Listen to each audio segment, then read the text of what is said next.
everyone! Welcome back to Let's Play Great Ace Attorney. When I woke the following morning, Susato-san was already gone. This is V-Diffuser. In our last episode, we got everything squared away so that we could take on this next trial. It's the last one of the game, so this one's going to be long, and this one is going to be twisty and turny.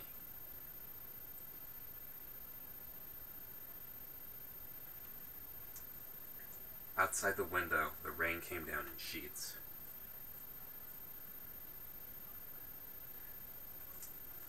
And so began an even longer day than the last, one I'd remember for the rest of my days. 17th of April, 9:32 a.m., Old Bailey. Time to rock and roll. Morning, Gina. I'm determined to prove your innocence today. I'm sure we can do it. So where's your friend then? Sorry? You know, her in the fancy dress. Susato, or however you say. I know. Miss Susato had to leave early this morning. She was already gone by the time I woke up. You alright with that, are you? Forget about me if you like. Go and see her off. It's fine. It's not as though Miss Susato and I won't meet again. One day. Even so. But you, Gina. You only get one chance. This trial today is all we have. Good morning, you two. How are you feeling, Ginny? Did you manage to sleep? Iris, what are you doing here? What do you mean? When a friend is in need, we show our support. Isn't that right, Wagi?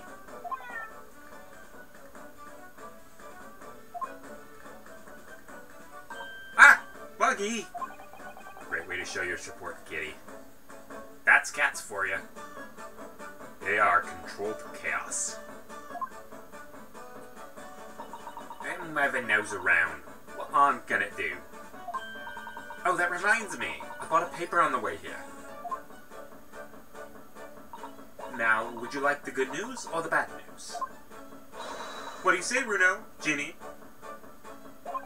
Oh, well, I think I'd rather get the bad news out of the way first. Nah, always take the good news first. You might not live to hear the bad. Yes, that question always gives away people's personalities. Let's not go there. Alright then, I'll give you the bad news first. A record amount of rain has fallen this morning, and the carriages all over the capital are struggling to move. Huh? The bad news? Was a weather report? So I hope that Susie made her train to Dover, and the train isn't delayed on its way to the port. Gosh, yes. Alright then, so what's the good news? Well, the rain is forecast to subside this afternoon, so even if the train is delayed, it should be able to make up the time later. Well, that is good news, isn't it? I couldn't give a monkey's, really. If only all good news cancelled out the bad. Ah, look, this trial has made the headlines too. Pawnbroker perishes in pick-purse plunder. See? How you like that? Let them say what they want. See if I can. I can't, because you're covering your face. Don't worry, Runo and I will soon show everyone that this headline is nonsense. I will. And then, in tomorrow's papers, the headlines will be... Discharge diver is dauntless do-gooder. Is that right, Runo? Oh, yes, let's hope so. Of course they will. I have absolute faith in you two. How was that? I was trying to sound like Susie. Did it work? Did it? It's like she was still here.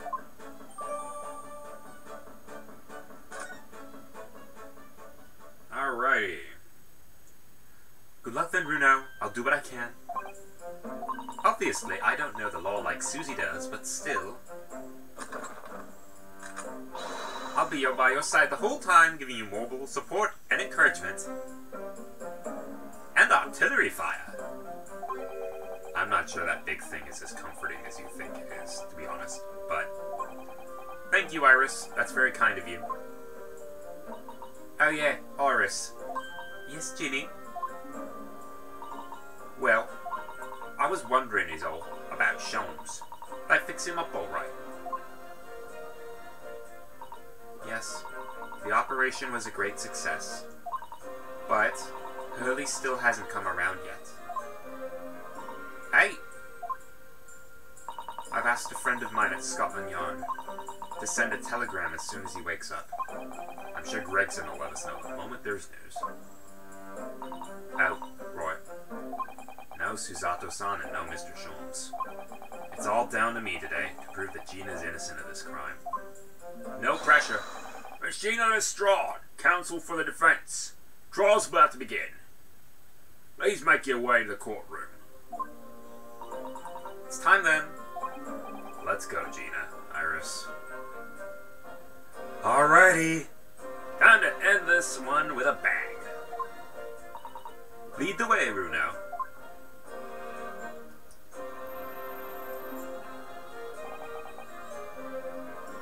Oh, Gina. She's trying to put on a brave face, but I can tell she's worried and scared. That's the weapon that'll... I have to believe in her from start to finish. That's the weapon that'll secure our victory here. If I learn anything from my great friend, it's that.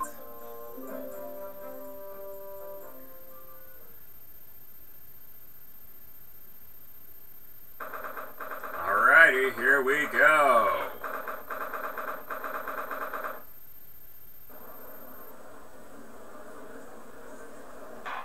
Familiar faces already. In the name of Her Majesty the Queen, I hereby declare this court to be in session. The trial shall determine the guilt or innocence of Miss Gina Lestrade. I now call upon the counsels for the prosecution and defense to declare their willingness to proceed.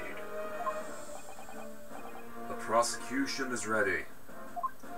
The defense is ready. Lord Van Zieks. My lord. Remind me, how many years ago was it that you withdrew from the public prosecution service? It was some 5 years ago, my lord. Yes, and then 2 months ago you resurfaced somewhat unexpectedly. And here you are again today. Are there some circumstances of which the court should be aware that have led to this erratic behavior? In what one might describe as your former life 5 years past, you dealt exclusively in matters concerned with the highest echelons of society and government. Really? So he strictly prosecuted nobles and the aristocracy. Yet today, you choose to try a simple case of burglary and murder. I confess I find it more than a little befuddling, counsel.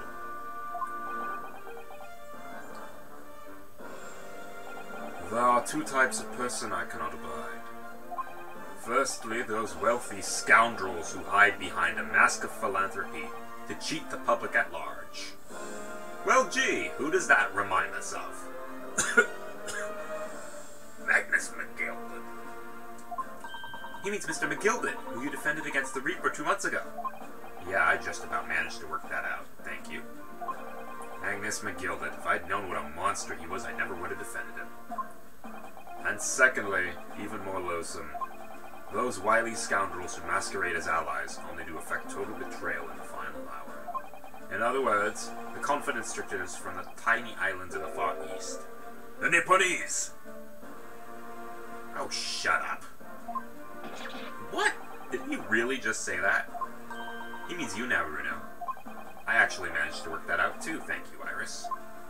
Total betrayal? What are you talking about? That torrid look of hatred in Lord Van Ziek's eyes. Was that directed solely at me, or was he talking about all Japanese people? Something's up with him. An alarmingly scathing explanation, Lord Van Zieks. Still, the judiciary welcomes the return of the so-called Reaper of the Bailey, feared by all London's malefactors. Your lordship is too kind.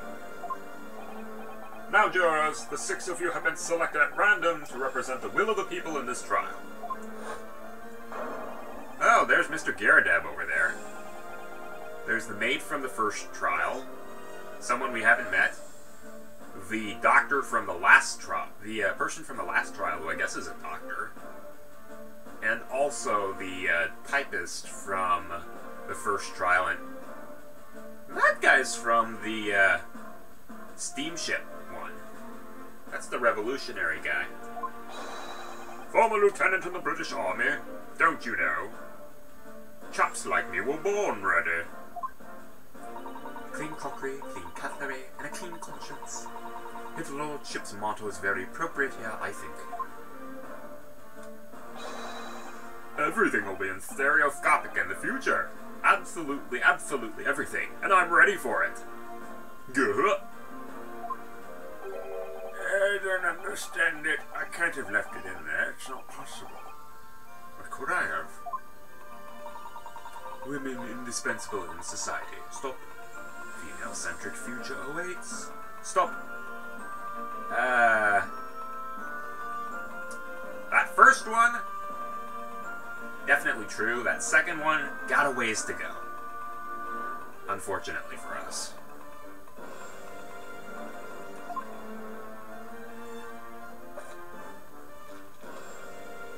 Good day. I'm visiting London for sightseeing. I would like to take bus to Crystal Tower, please. Is something wrong, Bruno? Oh, not exactly. It's just... I'm fairly sure I recognize these jurors. Almost all of them, in fact. Especially that guy. Really? Funny coincidences like that do happen from time to time, don't they? But it's quite strange. The jurors are chosen at random from London's 6 million inhabitants, you know. So I've been led to believe. Something tells me I'm being duped. Very well. Now, Lord Van Zieks, the court calls upon the prosecution to introduce the facts of the case. As you wish, my lord. Allow me to begin with a word of warning to the ladies and the gentlemen of the jury. In short, there has never been a more self-evident case of cold-blooded murder. What? Hey! The victim, Mr. Pop Winterbank, proprietor of a pawn shop on Baker Street, was shot from behind and died instantly. The prosecution presents this photographic print of the crime scene.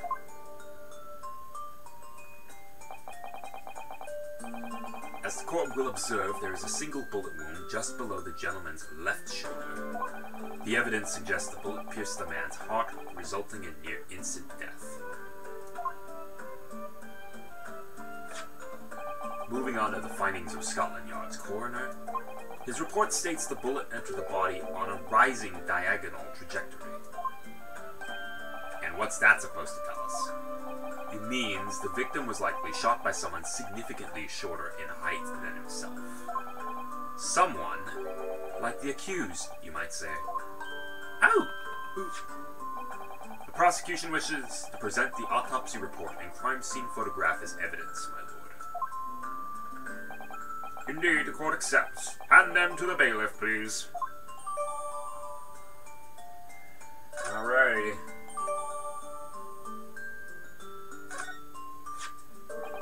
I now ask the court to turn its attention to this plan of the establishment where the incident occurred.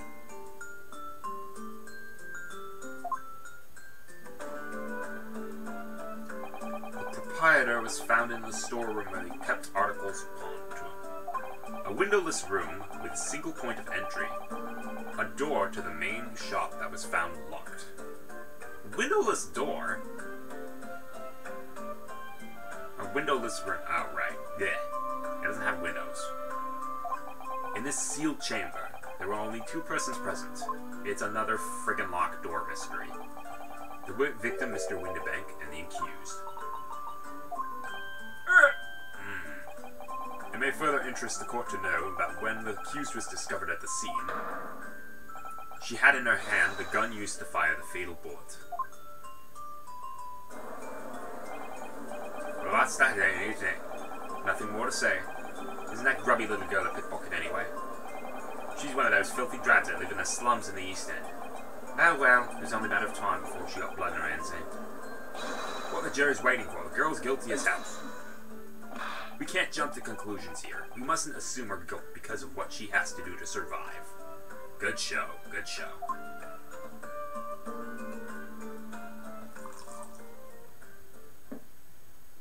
My learned Nipponese friend, it is you who mustn't jump to conclusions. The prosecution has barely begun presenting its case.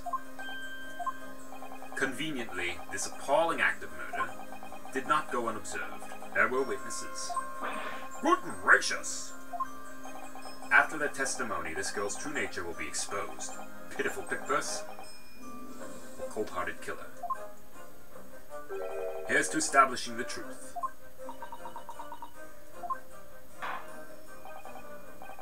The court will take the floor plan and firearm into evidence. Hand them to the bailiff, please, Lord Van Zeeks.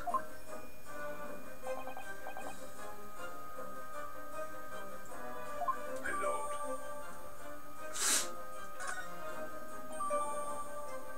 Alrighty. This isn't good. I feel like the mood in here has turned very gloomy all of a sudden right now. I think that's because it has.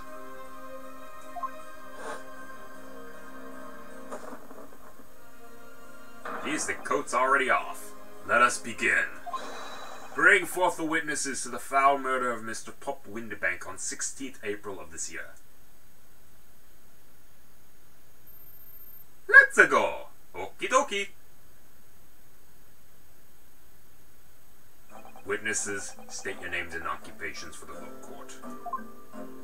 Name's Nesh Skulkin. Occupation is, Betty. Professional Betty. Name's Ringo Skulkin. Occupation's, same as him. Tobias Gregson, Scotland Yard Inspector. That's right. We're what they call the Three Skulkin Brothers.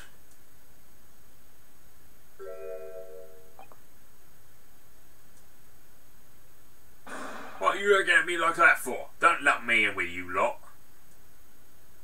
God blimey, that's cold. Don't you know what we're going through? It's a hold-up, Ralph. Lost contact with him we have. So we're scouring every shady corner of the capital. And then last night we come across you, the very spit of the bloke. Ain't that right, Ringo? It is, Nash, it is. Very spit of it.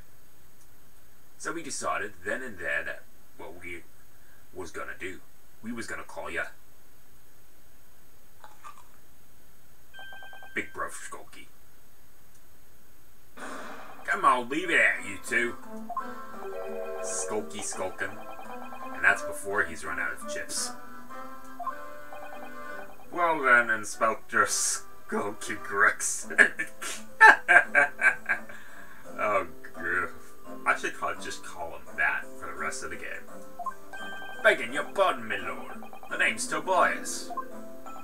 What I would like to know, Inspector, is what you are doing in the witness stand. The Skulkin brothers are currently under arrest, my lord, on suspicion of theft. Thieves are they, these three? No, my lord. Begging your pardon, but please don't lump me in with this lot. 2 nights ago, these brothers illegally entered an establishment with an intent to burgle.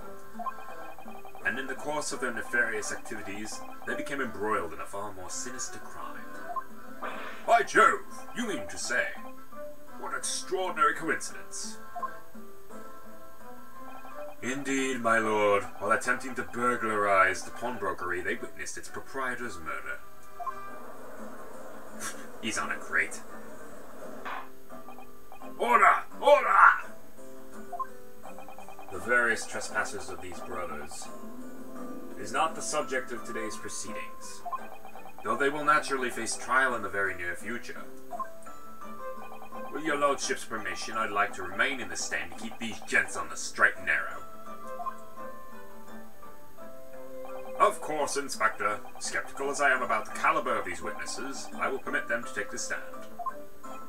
Mr. and Mr. Skulkin, you will now testify before the court. Describe the events of the night in question and what exactly you saw. Happy to. Cause Skulkin's never skulkin'.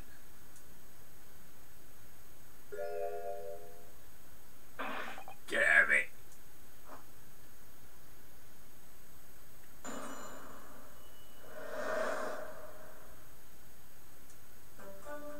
We was walking down Baker Street in the small hours, and the gaff's door was ajar, you see.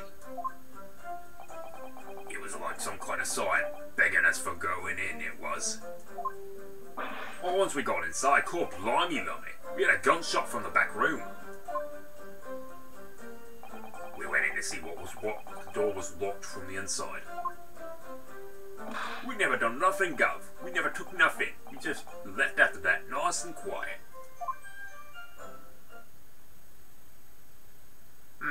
Terrible coincidence it would seem. At the precise moment these miscreants entered the property, an even more sinister crime was afoot. The witness's testimony is consistent with the crime scene in every detail. Very vague.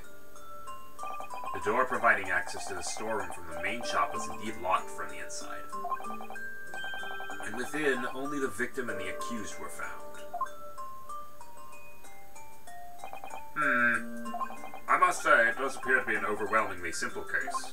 Still, the defense may cross-examine the witnesses now. Of course. Counsel, if you please. Counsel? Yes. What's the matter, Bruno? Sorry, I was just stunned into silence for a minute by the blatant lies being told by that pair in the stand. I know it's all nonsense because I saw it with my own eyes. I'll just have to expose their testimony for the pack of lies it is. Oh, hey, kid.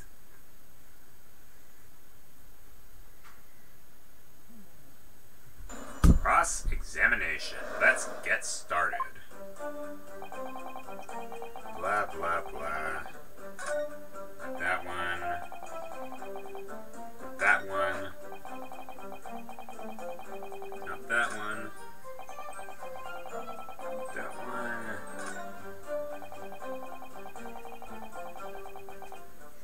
Hold it! You didn't do or take anything. Is that your story?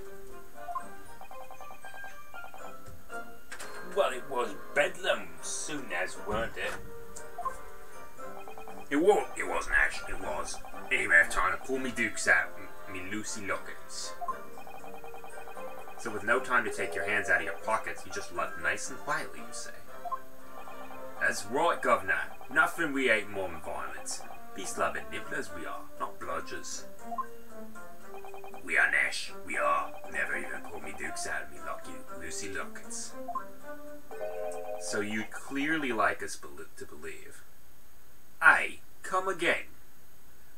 As you fled from the pawnbrokers that night, did you not run into anyone else? And did you not fire a gun at that person? Sans alive, they fired a gun, you say? Hey! Blimey, Governor. You ain't telling us it was you in the doorway. It was. Why the bleeding Nora? Didn't you mention that before? You were armed with a gun, and as you fled the scene, you fired that gun at London's greatest detective, Sherlock Sholmes. They shot the great Mr. Sholmes. I did hear that, actually. There was a rumor he'd been rushed to the hospital. The great Sholmes? That's beyond the pale. On the night in question, this pair were arrested by the police within minutes of the discovery of the crime scene. Their suspicious countenance rapidly gave them away.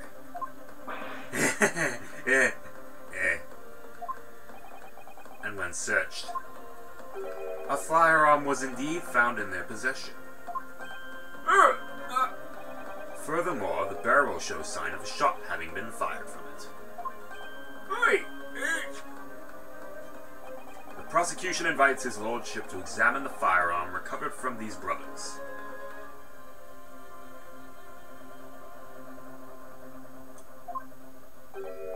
Yes, indeed. Remnants of powder around the muzzle, as you say, counsel.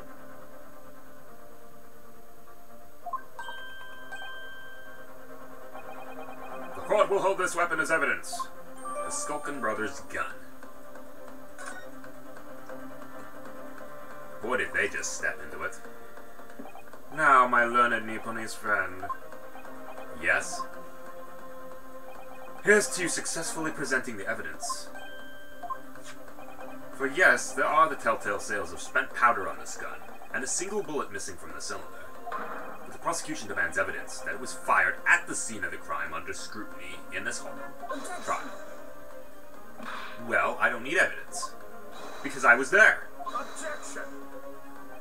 However, the rest of us in this courtroom are not. Fine then.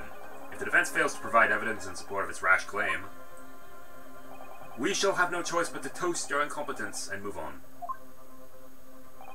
Evidence that these two fired that gun before they left Windibanks that night. Alright. A court demands that all claims are affirmed with clear proof.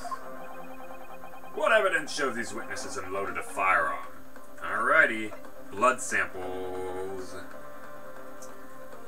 Hey.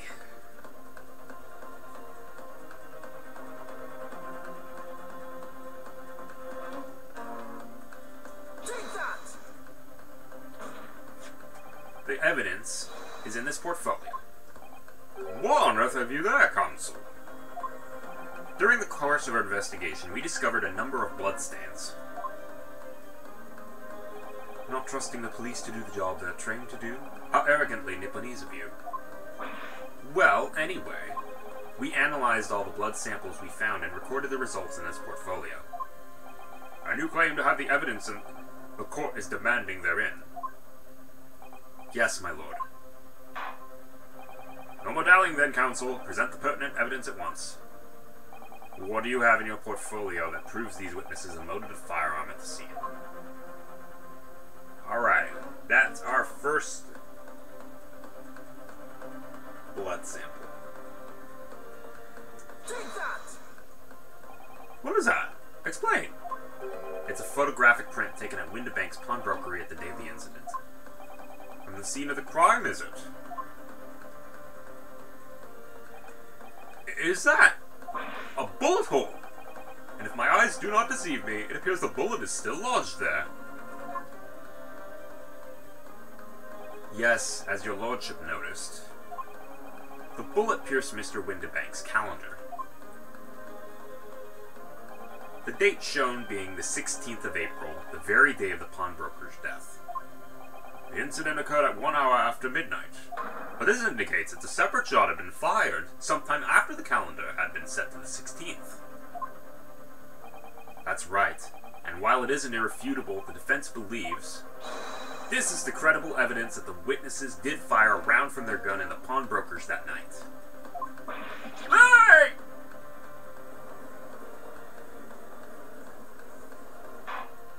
Order! How does the prosecution stand, Lord Van Zieks?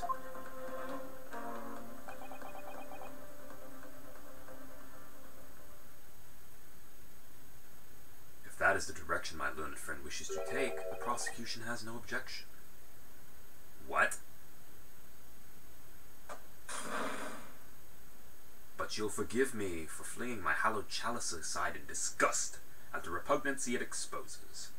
How many of those do you have? Yes, on the night in question, these brothers entered the pawnbrokery illegally.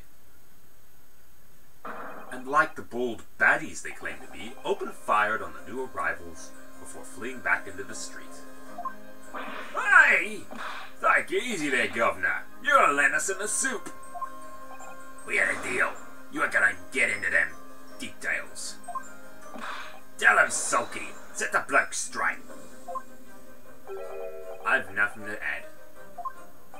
So he knew, did he? Van Zieks knew their testimony would almost certainly expose the extent of their crimes. It would seem now that I owe my learned Nipponese friend a word of gratitude. What do you mean? What I mean is that you have helpfully confirmed an important fact. To what fact do you refer, Lord Van Zieks?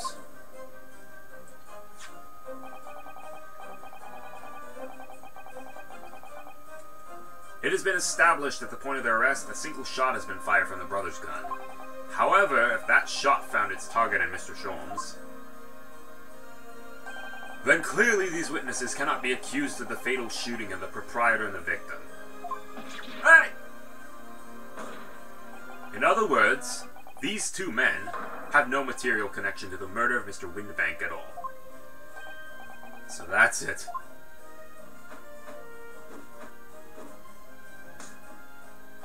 I see. We didn't have nothing to do with it. We didn't, Ash. We didn't. That's what I reckon.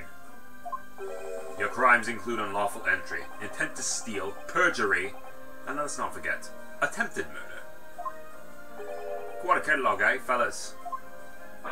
Hey, we're in for it now, bruv. Now then, let us take a moment to consider the aforementioned great detective, Mr. Herlock Sholmes.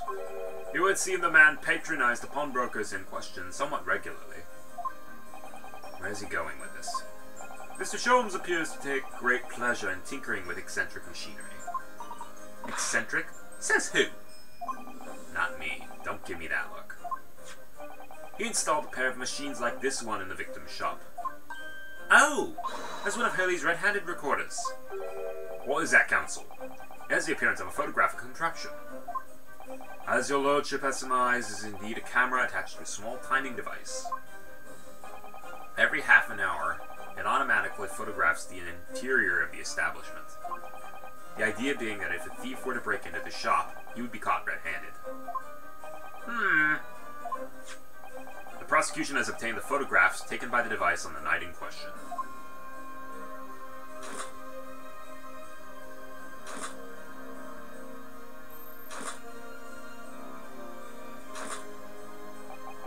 As the court will observe, the copious identical prints are produced in quite desultory fashion. Rather prodigal, I feel.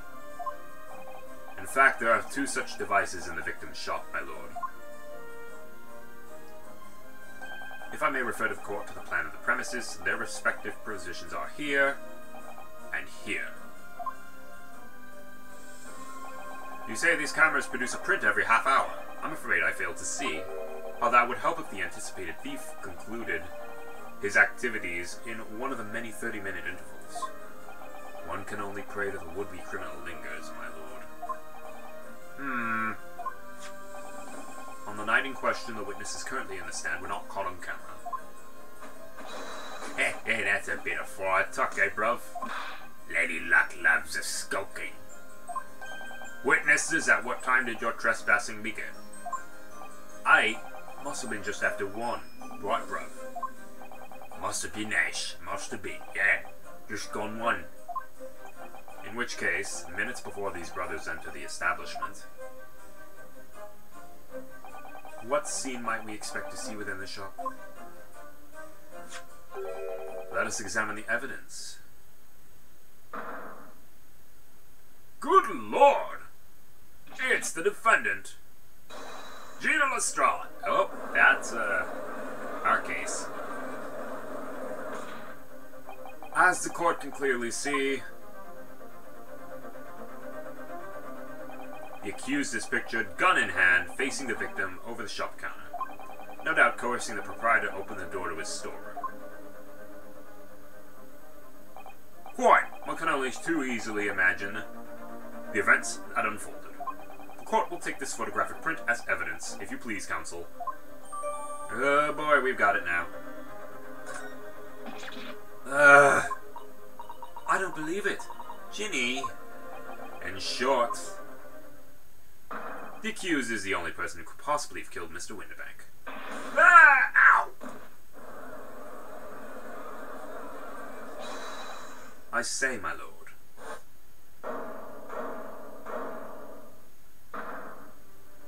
Wonder if I might put in a word at this point. Go ahead, Mr. Foreman. Took a bally bullet to the knee in the Battle of My Wand, 1880, don't you know? Decorated for it and all, but that forced me to retire from service, sadly. Of course, a medal can never outshine the exploits of chaps like us on the battlefield. Yes, Mr. Foreman, and what exactly is your point? Carried on the battlefield after retirement, you see, the battle of daily life, if you like. And here I am now, leading this small squadron, 6 men, all good and true. And we'll all go down together, mark my words, one and for all for one.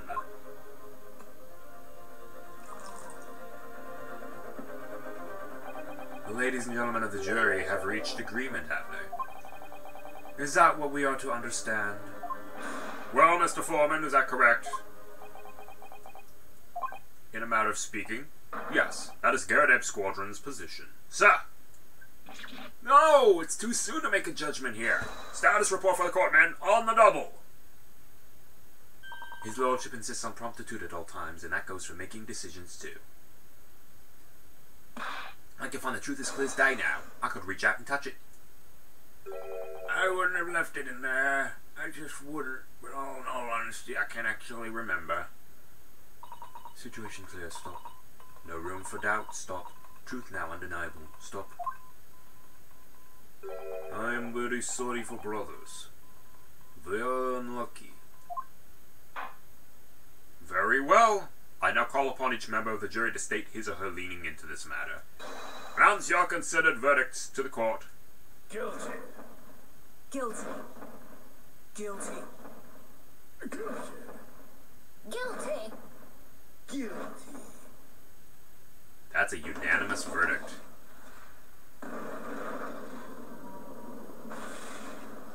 Ooh boy. It does indeed appear that the jury is unanimous in its leaning already. That photograph must be the definitive evidence that Gregson mentioned. Diddy didn't shoot him. Of course not. My lord, the defense wishes to assert its right to a summation examination. Very well, the court grants permission. So, you refuse to admit defeat again. How unsurprising. We shall proceed immediately with the summation examination. Mr. Foreman, are all members of the jury ready? Absolutely, sir. Always ready for action, my chaps. Very good. Ladies and gentlemen of the jury, you will each explain on which grounds you have determined the defendant to be guilty.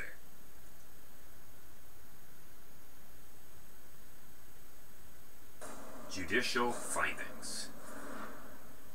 Alrighty. All the evidence clearly points the finger of guilt at this young pickpocketeer. As a housemaid, I should like to see all filthy eyesores promptly and rigorously eliminated. I think you'll find that if you look at that photograph in stereo, the truth will just pop out. Duh! If I've left it in there, I should think it'll be repercussions by now. Mind made up, stop. Global radio transmission of verdict to follow. Stop. That's in Morse code, huh? In motherland we say never judge by clothes, judge by head. I am convinced brothers are innocent.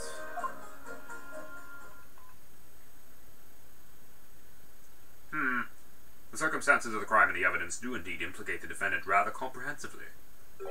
A storeroom locked from the inside, in which the victim and the accused were discovered alone. And in the accused's hand the fatal revolver, the firing of which was heard by these witnesses. Not to mention this print.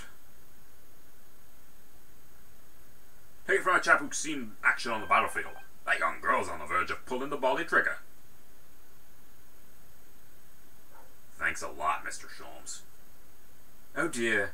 Hurley's cameras were supposed to help, not hinder. I'm afraid I think you have an uphill struggle ahead of you. But Gina didn't shoot Mr. Windibank. Which means there's more to this situation we've yet to see. Yep, there is. Agreed. You have the floor, counsel. Proceed with the summation examination.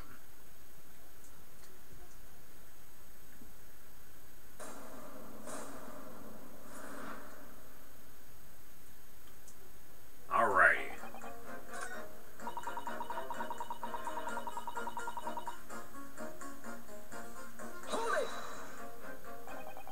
polishing the bench, I see. Again. A maid's work is never done, and a blemish must remain. What exactly do you mean by filthy eyesores?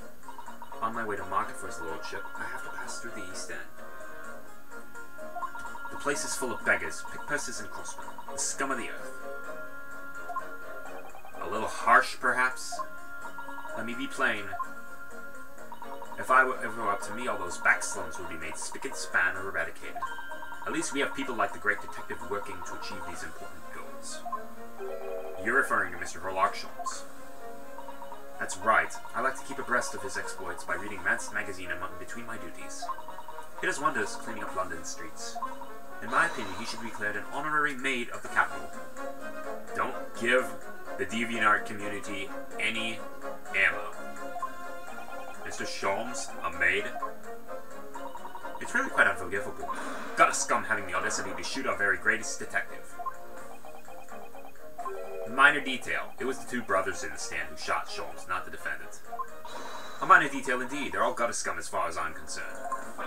Well, it just might be an idea to get our facts straight anyway.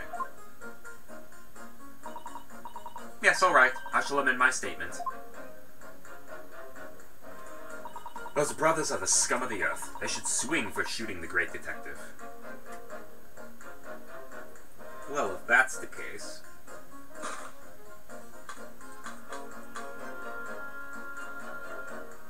Attention! The two statements clearly contradict each other. Good lord! Counsel, explain yourself.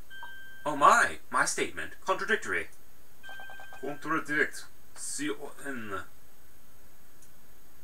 Juror number 6, you got the wrong end of the stick. I do not have stick, I have mouse. As juror number 2 said earlier, when the Skulkin brothers fled the scene on the night in question, they fired a shot from their revolver. Yes, they shot poor Mr. Sholmes in the abdomen, I understand. Surely you're not going to tell the court now that you didn't hear. Abdomen, ABD. Sir. Sorry, my English is still learning. You are telling the court you didn't hear. Forgive me, I did not hear. Here is word. Abdomen, part of person's body containing stomach and other vital organs. If this is what you mean, you should say in plain English, I'm Russian, not native speaker.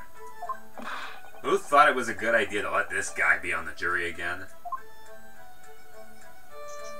So, you are telling me these brothers who look like criminals were lying? They said before we never done nothing, but truth is they shot detective. Da, this is double negative. Yes, that's exactly right. Hey, don't squeeze the mouse. Lying is wrong, especially when lie is said by a person who looks like criminal. Coming from you, that seems surprisingly prejudiced.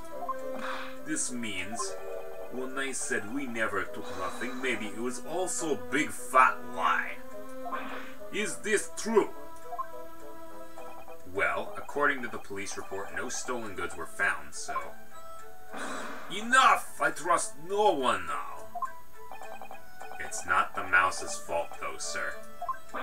I must see with my own eyes. Must investigate crime scene myself. I'm afraid that won't be possible. Yes, it is, Renault. Easily. With the prints from Hurley's red-handed recorder.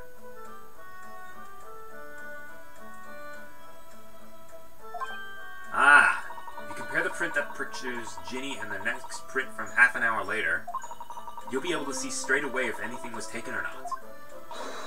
Cooey, Mr. Prosecutor.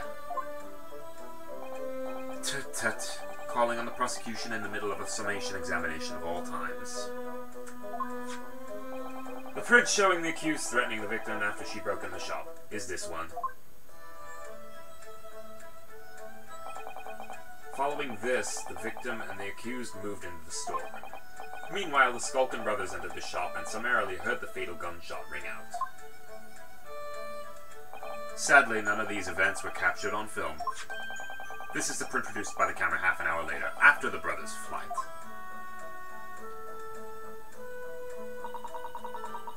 So this was taken after Hurley was shot then? As far as I can tell, nothing has been taken. That does seem to be the case. I can't notice anything that's obviously missing in the second print.